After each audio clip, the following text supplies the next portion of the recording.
Baik, assalamualaikum warahmatullahi wabarakatuh. Kembali lagi bersama saya Gusti Muradi di Koas Kopong. Nah,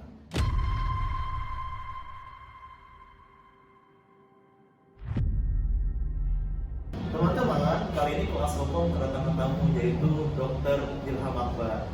Dr. Ilham Akbar ini yaitu angkatan tahun 2015 dan lulusan tahun 2022 Universitas Semarang. Nah, sekarang kita akan berbincang-bincang terkait masalah dunia kedokteran, perkoasan, dan internship bersama Dr. Ilham Akbar.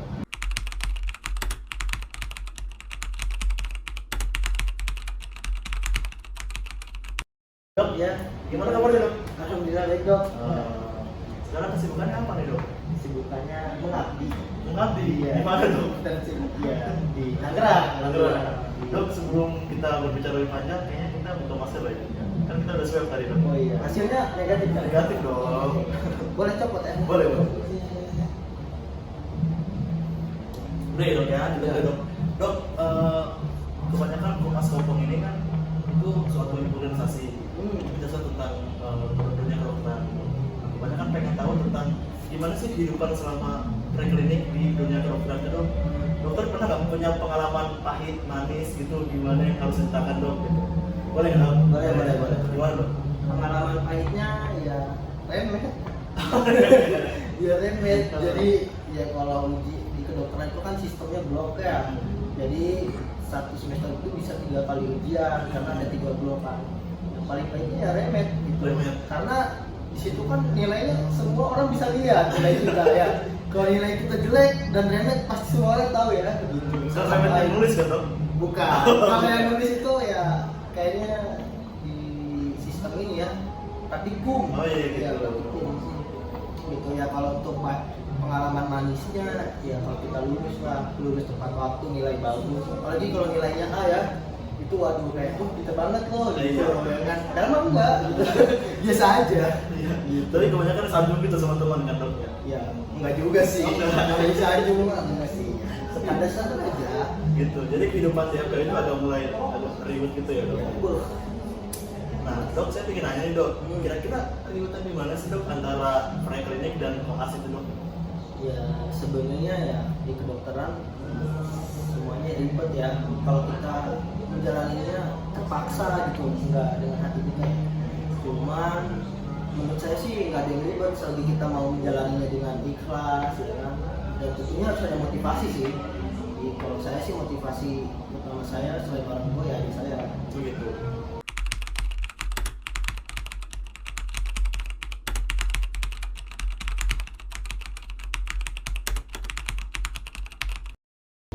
jadi saya harus bisa lulus tepat waktu dengan nilai yang baik. Gimana tuh dok? Adanya kenapa? Jadi motivasi.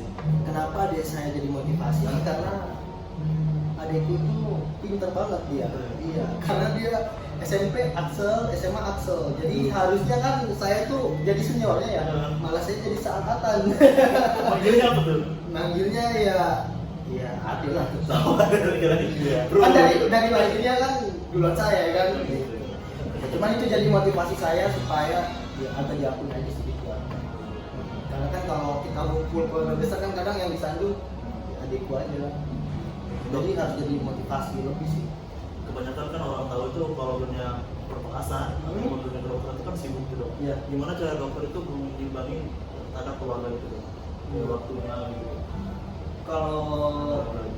Kalau menyeimbang waktu ya yang jelas saya kalau ada libur saya pasti pulang. Oh pulang. Ya, jadi saya kalau ada libur misal 1 minggu itu ada libur 3 hari atau 2 hari pasti saya pulang. Atau enggak misalnya di keluarga ada yang sakit itu saya pasti bolos saya pulang aja pergi. Jadi nanti saya izin ke konsulen saya bilang ya orang tua saya sakit atau saudara saya ada yang operasi itu pasti saya pulang. Karena yang menurut saya keluarga nomor 1. Kayaknya dari awal kita ada yang lupa gitu. Kayaknya kebanyakan kalau kata koas itu kurang familiar ya. Kira-kira apa tuh dok? Koas itu gimana sih dok? Bisa jelasin dok. Koas itu apa gitu? Koas itu ini saya nggak tahu ya menurut Ini persepsi dokter sendiri. persepsi saya kacau. Jadi koas itu teman-teman setelah kami preklinik nanti ada tahapan naik ya dok Iya. ke rumah sakit gitu. Selama 2 tahun itu untuk Jadi budak kacung ya ya, intinya itulah bantu ya, bantu. ataupun menyelesaikan suatu yang lebih lanjutnya selama klinik itu. Kira-kira ada nggak Dok, kisah percintaan selama koas? Kayak orangnya pakai bahasa kedokteran gitu. Oh, Ada nggak, gitu. Dok? Kalau saya sih nggak sebaik itu ya. Soalnya saya kalau koas itu nggak ini sih, nggak nyari cewek gitu. Biar cewek itu yang datang sendiri ke sana.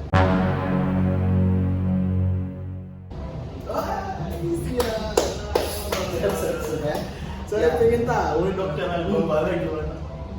Aduh, saya sih nggak bisa gombal ya. Oh gitu Dok. Cuman ya punya pelet saya. Oh punya pelet, jujur ya. Punya pelet saya. Tapi ya biasanya pelet ini laku bukan di kalangan kedokteran ya. Jadi biasanya kalau ditanya tinggalnya di mana, di sini. Oh, sekarang kamu kuliah apa? Kedokteran. Nah, itu biasanya langsung tuh antusiasnya meningkat, langsung baik, langsung ramah gitu. Itu biasanya sih. Oh iya gitu. Berperan itu. Iya, kalau kita udah sebutin dokter tuh kayak udah lumayan lah ya. Lumayan ya. Kan orang mikirnya dokter nih. Ya apa ya, biasa aja. Dulu Dok, pas zaman aku kelas itu sering kabur. Pengalaman dokter pernah nggak Dok kira-kira kabur pas kelas gitu? Pasti lah, pasti saya yang nggak tahu ya, bukan pasti ya. Mungkin kalau Apa saya sering? kalau saya lebih seringnya jaga. Oh iya, lanjut ya. Cuman kalau misalnya teman saya ada yang kabur juga, ya nggak mau rugi lah saya juga. Oh, gitu. Iya, saya lihat dia kaburnya pas kapan. Gitu.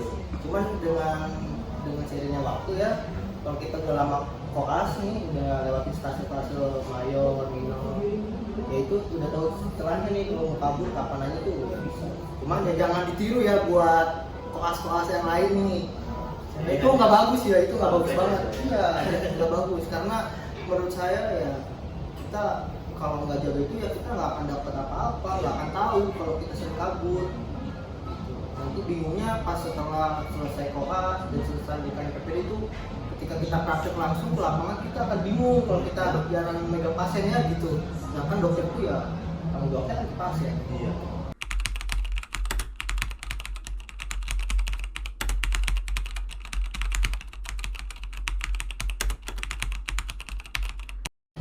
Dok, tadi kan kita udah banyak tuh Dok membahas tentang klinik, koas juga tentang percintaan. Kira-kira ada nggak Dok di dunia kayak dokter tuh ngalamin nggak selain koas, ada lagi nggak kayak kegiatan lain di luar koas gitu? Oh, kegiatan maksudnya tuh di luar akademis gitu. Iya. Di luar ya saya sih dulu ada ya, saya dulu di luar koas tuh ya cari cuan sih. Oh iya Dok. Iya. Gimana tuh Dok? Jadi saya dulu ya buka usaha cucian sepatu karena juga ya saya mengajar ya, dulu juga saya mengajar kayak mahasiswa ini. Oh les gitu ya? Les-lesan tuh saya juga dulu mengajar. Lumayan lah buat tambah-tambah uang. Dan terus di lain itu ya saya belajar tentang investasi gitu. Ya, saya investasi juga gitu. Jadi ya cukup lumayan lah saya dapat uang tambahan dari situ gitu. Kan karena kita tahu ya koas itu kan magang di rumah sakit tapi kan ya tidak dibayar ya. Oh gitu. Iya. Jadi dokter, maaf ya Dok ya, kalau boleh kira-kira penghasilannya berapa tuh Dok banyak banget tuh?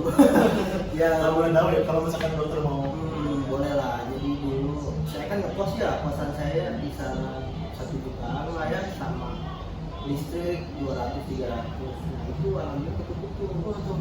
Dulu tuh saya punya usia cucian sepatu yang bisa cucian sepatu tuh sampai saya punya pegawai gitu. Oh, iya. Saya lumayan lah, ada 1 orang waktu itu. Jadi yang saya minta dia untuk bekerja cuci sepatu dan nanti saya gaji. Alhamdulillah hasil dari cucian sepatu itu bisa nutup untuk bayar kosan saya. jadi pokoknya udah minta ya Dok ya? Uang jadi tetap minta lah. Cuma dia ada tambahan aja. Iya. Tadi kan udah nih kita bahas udah banyak ya Dok.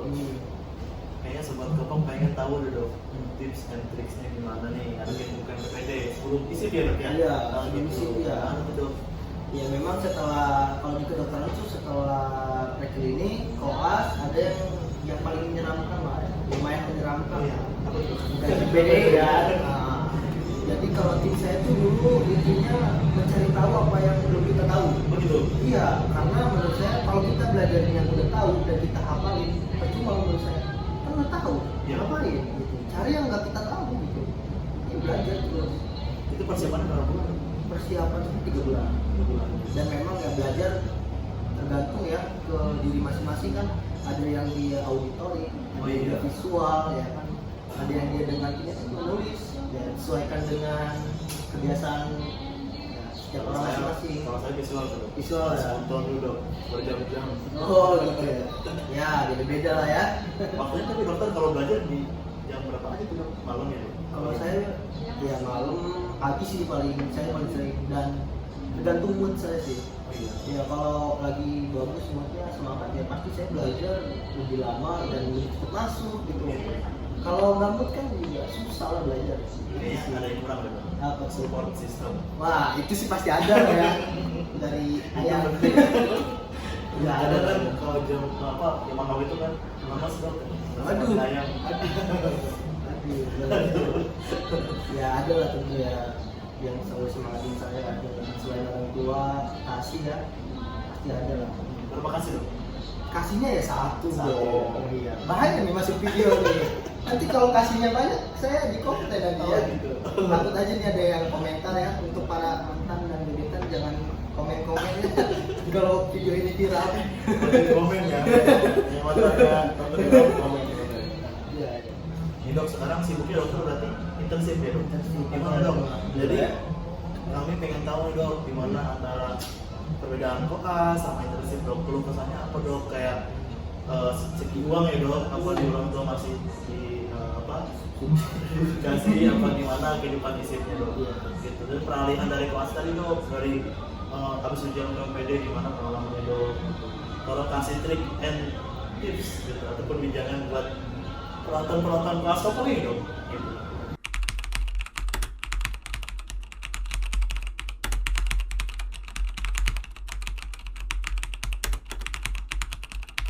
Pertama kita harus tahu dulu ya berkas apa yang disiapkan. Kita harus siapkan lah itu. Yang kedua ya kita harus tahu rumah sakit yang ingin dituju nih. Ya, kalau saya sih dulu yang penting rumah sakit itu dekat dengan rumah saya, gitu, supaya menghemat biaya.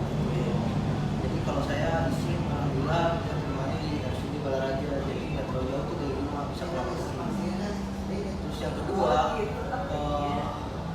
kita harus tahu dulu nih apakah memang di RS itu ada tambahan biaya atau tidak. Kalau saya sih nyari yang ada tambahan biaya lah. Kan lumayan ya Masukan kan, ya, Dok? ada pemasukan karena tahu lah gaji Persib kan ya segitu gitu ya.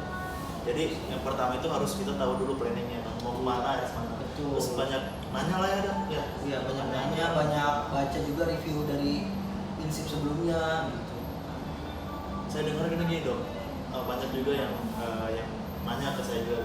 Gimana sih caranya supaya kita tuh dapat sesuai dengan tujuan kita gitu. Mau RS ini gitu. Gimana caranya dapat gitu dok? Ada nggak kira-kira saran dokter gitu? Ada Gimana tuh? jasa klik. Pakai jasa klik. Ya sebenarnya sih intinya biasanya internet ya gitu. Internetnya harus kuat yang pertama, yang kedua kecepatan tangan kita nih untuk mengklik. Oh gitu. Iya, karena kita kan bersaingnya seluruh Indonesia nih. Kalau di nasional ya, kalau lokal ya sedaerah kita doang. Kita kan nggak tahu yang ingin masuk ke rumah sakit yang kita inginkan itu berapa orang kan. Sedangkan ada kuota-kuotanya tuh, ya kan. Makanya kita yang pertama harus kuat internetnya, yang kedua ya harus cepat klik. Cuman ya sekarang sih untuk zaman sekarang ya banyak lah itu di luar sana menawarkan jasa-jasa yang langsung jadi lah gitu. Jadi yang kesimpulannya internetnya harus kuat tuh. Jangan koas kopong nanti mau klik wahana pakai wifi RS. Jangan. Oh gitu. Di sana jelek berarti Mas? Oh iya. Ya kan banyak yang ngomong gitu dok. Ah. Gitu dok. Nah gimana lagi dok? Jadi setelah masuk isip nih dok, kehidupannya kan beda dok sama koas itu dok. Iya. Masih lebih manja lah ya dok ya Iya. dibanding isip. Gimana tuh dok? Kira-kira dokter beradaptasinya ke arah sana gitu? Ya kalau saya sih beradaptasinya ya menyesuaikan aja dengan keadaan gitu. Karena mau tidak mau, bisa tidak bisa, ya kita sebagai dokter harus bisa tahan di semua kondisi ya. Gitu. Walaupun isip itu bisa dibilang mengabdi lah ya, gitu kan. Namanya mengabdi kan gak ada yang enak. Iya benar dok. Jadi kita ya harus apa ya, kuatkan hati, Kuatkan hati. sabar-sabar gitu, banyak sabar. Ya gitulah, capek mah pasti ya, gitu. Namanya juga. Tapi kelas isip. isip ya. Tapi gini dok, kalau kelas itu kan kadang kita ikut konsulen gitu dok ya. Ya. Konsulen kemana kita ikut. Kalau isip gimana tuh dok? Kalau isip ya kalau kita di puskesmas, ya biasanya yang kerja di puskesmas itu yang ini konsul kita gitu, dong ini terapinya dikasih apa gitu. Udah terjun langsung kan kita sebagai Oh, dokter. iya. Itu sih. Berarti harus dipaksa juga, harus rajin lah dok ya kalau Rajin. gitu. Jangan kabur-kaburan, Iya, betul. jangan bucin gitu Iya. dok ya. Nah untuk usaha tadi dok, gimana dok kehidupan setelah masuk isip? Apakah usahanya masih terkontrol dok? Ya sekarang sih saya udah nggak jalanin lagi saya. Oh gitu dok. Karena apa dok? Padat. Karena saya udah nggak bisa megang lagi gitu. Karena ya sulit lah ya. Dokter nggak puas dok? Apa gimana dok? Ya saya gimana sekarang? Saya pulang pergi. Oh pernah mungkin. Jadi gimana dok? Kira-kira untuk dokter ada nggak ya, tips and tricks kehidupan selama isi gitu dok? Apa kesannya isi gitu? Maksudnya dari hal yang tadi ada nggak kira-kira kesan-pesannya dok? Gimana dok? Yang boleh di-sharing ke kelas Kopong? Ya pesan saya sih ya kalau buat mahasiswa kedokteran ya harus jalani sepenuh hati gitu loh. Kalau kita terjun di dunia kedokteran, jadilah dokter yang baik gitu. Jadi dari zaman preklinik ya kita memang harus sungguh-sungguh gitu ya. Main boleh gitu, tapi jangan sampai terlena dengan main itu gitu. Lalu untuk koas ya kalau bisa pada saat koas cari pengalaman sebanyak-banyaknya gitu. Apa yang kita nggak bisa kita cari tahu gitu. Apa yang kita bisa ya kita bisa share ke teman-teman gitu. Terus untuk isip ya untuk isip kan kita udah jadi dokter ya, pasti ya yang namanya dokter itu kita kan ada pengalaman yang kita dapat nih di kelas ya, di isip itulah yang kita lengkapin gitu. Saran saya ya harus tetap semangat buat yang masih koas, dan yang untuk isip ya harus sabar lah. Semua itu pasti akan berlalu gitu sih. Udah ya dok ya, kita udah panjang lebar membahas tentang dunia kedokteran, Iya. dunia berpuasa, Iya. isip nih dok ya, triks gimana cari wahana dan kayak PPD dok. Sobat Kopong, kira-kira dari percakapan saya sama dokter Ilham, kalau misalkan ada yang ingin ditanyakan boleh komen nanti, boleh di like juga gitu. Kalau misalkan sekiranya ingin tahu topik tentang kedokteran yang lainnya, boleh nanti komen di bawah gitu. Nanti kami akan usahakan untuk wujudkan ya dok ya. Gitu. Mungkin itu aja kelas Kopong. Selamat sore. Assalamualaikum. Dadah.